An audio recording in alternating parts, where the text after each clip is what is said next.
Nanawagan si Pangulong Ferdinand R. Marcos Jr. sa mga lider ng bansa na paigtingin ang pagkakaisa para mapanatili ang kapayapaan at seguridad sa dagat. Ayon sa Pangulo, dapat maging seryoso sa pagresolba ng tensyon, partikular na sa West Philippine Sea.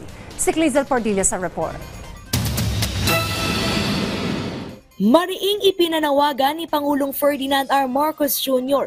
ang mabilis na pagbuo ng Code of Conduct para sa kapayapaan sa West Philippine Sea. Sinabi ito ng Pangulo sa harap ng mga ASEAN leader at Chinese Premier Li Qiang sa ginawang 27th ASEAN-China Summit sa Vientiane, Laos. Sa kabila ng mga nangyaring dialogo sa pagitan ng Pilipinas at China, nakalulungkot ang patuloy na karahasan ng China sa West Philippine Sea, tulad ng pambobomba ng tubig, pagbangga sa ating mga barko, laser pointing sa ating eroplano at pananakot sa tropa ng Pilipinas na nagsasagawa lang ng maritime patrol at resupply mission sa West Philippine Sea. Iginiit ni Pangulong Marcos na labag ito sa United Nations Convention on the Law of the Sea at 1972 Convention on the International Regulations for Preventing Collisions at Sea.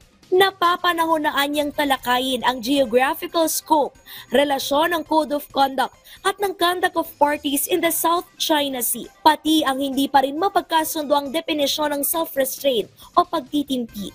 Sa 27th ASEAN-Japan Summit, hinikayat ni Pangulong Marcos ang mga lider ng bansa na panatilihin ang seguridad at kooperasyon sa dagat, gaya ng territorial integrity at pagpigil sa paglaganap ng paggamit ng nuclear weapon. Naniniwala si Pangulong Marcos na banta sa kapayapaan at stability ng ASEAN ang lumalalang transnational problem, kabilang ang mga aksyon sa South at East China Sea.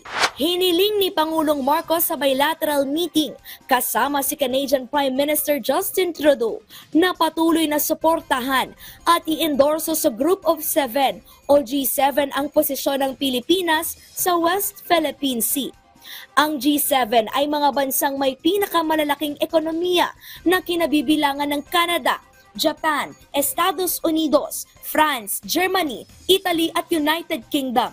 Pinasalamatan din niya ang Canada sa pagsuporta sa Pilipinas sa paggalang sa rule of law. Sa ulat ng isang international media, sinabi ang panawagan ni Pangulong Marcos sa mga miyembro ng ASEAN na huwag magbulag-bulagan sa mga agresibo, mapilit at iligal na aksyon laban sa isang miyembro ng ASEAN sa ginawang ASEAN Retreat Session. Hindi ito kinumpirma at hindi rin itinanggi ni Pangulong Ferdinand R. Marcos Jr. It is improper for me to disclose anything that was mentioned in the in closed session.